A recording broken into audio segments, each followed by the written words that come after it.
ஸ்டாலினிடம் உண்மையை மறைத்த உளவுத்துறை. உண்மை தெரிந்ததும் கண்ணீர் சிந்திய ஸ்டாலின். நேற்று இரவு என்ன நடந்தது தெரியுமா?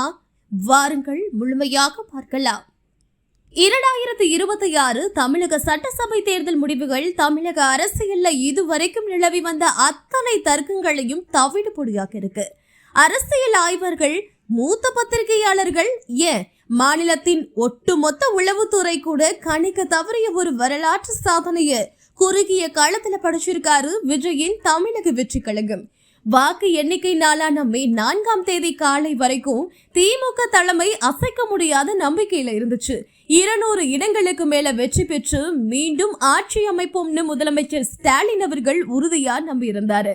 இதற்காக அறிவாலயத்துல திராவிட மாடல் 2.0 என்ற வாசகத்தோடு பிரம்மாண்டமான டிஜிட்டல் திரைகள் அமைக்கப்பட்டு அடுத்த 5 ஆண்டு ஆட்சியின் சிறப்பம்சங்களை ஒளிபரப்ப தயாராயிருந்தாங்க. ஆனா காலை 10 மணிக்கு நிலவரம் தலைகீழா மாறிடுச்சு. கொளத்தூர் முதல் குமரி வரை தாவைக்காலை வீசுவதை கண்டு திகைத்து போன திமுக அவசரமா அந்த டிஜிட்டல் திரைகளை அங்கிருந்து அகற்றினாங்க. மீண்டும் வெற்றி என்ற முழக்கம் தோல்விக்கான காரணம் என்ன என்ற தேடலாம் மாறுச்சு. அறிவாலயத்தில் அரங்கேறிய மிகப்பெரிய சோகம். இதுல அதிகம் கவனிக்கப்படுவது மாநில உளவுத்துறையோட படு தோல்விதான். ஒரு முதலமைச்சர் முழுமையா தன்னோட மாநில உளவுத்துறையையும் அதன் அறிக்கைகளையுமே நம்பியிருப்பாரு. ஆனா தாவேகோவோட வாக்கு வங்கி இத்தனை வலுவா இருக்கிறத உளவுத்துறை ஸ்டாலினுக்கே தெரிவிக்கல. மேலும் தாவேக்கு அதிகபட்சமா 10-20 இடங்களை பிடிக்கலானே பெரும்பாலான அறிக்கைகள் சொல்லுச்சு. உளவுத்துறை மட்டும் இல்லாம ஸ்டாலினை சுற்றி இருந்த ஒரு சில நிழல் அதிகார மையங்கள் தரைமட்ட நிலவரத்தை அவர்கிட்ட கொண்டு செல்லாம ஒரு பாதுகாப்பு வளையத்தை உருவாக்கி வச்சிருந்தாங்க. இதனால தேர்தல் வியூகங்களை மாற்றி அமைக்க முடியாம திமுக கோட்டை விட்டுருச்சு. கொளத்தூர்ல அவருக்கு எதிராக அதிருப்தி இருக்கிறத கூட சொல்லாம விட்டுட்டாங்க. இந்த தேர்தல்ல தமிழகத்தோட பெரும்பாலான ஊடகங்களும் கருத்து கணிப்பு நிறுவனங்களும் விஜய் கட்சிக்கு 15 இடங்கள் கிடைக்கும், வாக்குகளை பிரிப்பார் என்றே சொன்னாங்க. ஆனா பிரதீப் குப்தாவின் ஆக்சிஸ் மை இந்தியா மட்டும்தான் தனித்து நின்ற தாவைக்கு 100 இடங்களுக்கு மேல வெல்லும்னு துணிச்சலா கணிச்சாங்க.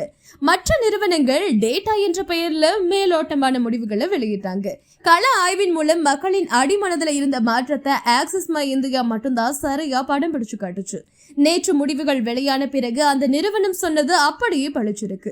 மக்களோட நாடி துடிப்பை உணராம திராவிட மாடல் என்ற பிம்பத்திற்குள்ள மட்டுமே திமுக மூழ்கி கிடந்ததுதான் இந்த வீழ்ச்சிக்கு காரணம்.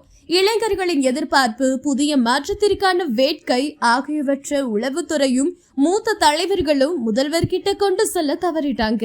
200 இடங்களை வென்று புதிய வரலாறு படைக்க காத்திருந்த திமுகவுக்கு 107 இடங்களோட தாவேக கொடுத்திருக்க இந்த அடி வரும் காலங்கள்ல கட்சியின் ஒட்டுமொத்த கட்டமைப்பையே மாற்றியமைக்க வேண்டிய கட்டாயத்தை ஏற்படுத்தியிருக்கு.